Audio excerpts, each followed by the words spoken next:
Who am I? NAN YAR.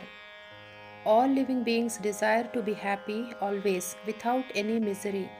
In everyone there is observed supreme love for oneself, and happiness alone is the cause of love. In order, therefore, to gain that happiness which is one's nature and which is experienced in the state of deep sleep, where there is no mind, one should know oneself.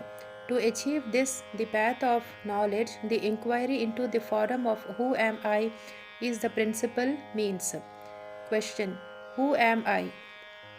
The gross body, which is composed of the seven humors, dhatus, I am not, the five cognitive sense organs, the senses of hearing, touch, sight, taste, and smell, which apprehend their respective objects like sound, touch, color, taste, and odor. I am not the five cognitive sense organs, the organs of speech, locomotion, grasping, excretion, and procreation, which have as their respective functions speaking, moving, grasping, excreting, and enjoying. I am not the five vital airs, prana, etc., which perform respectively the five functions of inbreathing, etc. I am not even the mind which thinks. I am not the nescience too, which is endowed only with the residual impressions of objects, and in which there are no objects and no functionings. I am not. Second question: If I am none of these, then who am I? After negating all of the above mentioned as not this, that awareness which alone remains, that I am. What is the nature of awareness? The nature of awareness is existence, consciousness, bliss. When will the realization of the self be gained? When the world, which is what is seen, has been removed, there will be realization of the self, which is the seer.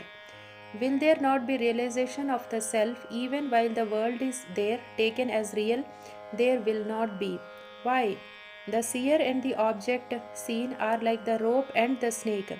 Just as the knowledge of the rope, which is the substratum, will not arise until the false knowledge of the illusory serpent goes, so the realization of the self, which is the substratum, will not be gained unless the belief that the world is real is removed.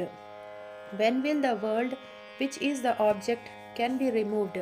When the mind, which is the cause of all cognition and of all actions, becomes quiescent, the world will disappear. What is the nature of the mind? What is called mind? In a wondrous power residing in the self. It causes all thoughts to arise. Apart from thoughts, there is no such thing as mind. Therefore, thought is the nature of mind. Apart from thoughts, there is no independent entity called the world. In deep sleep, there are no thoughts and there is no world. In the states of waking and dream, there are thoughts and there is a world also. Just as the spider emits the thread out of itself and again withdraws it into itself, likewise the mind projects the world out of itself and again resolves it into itself.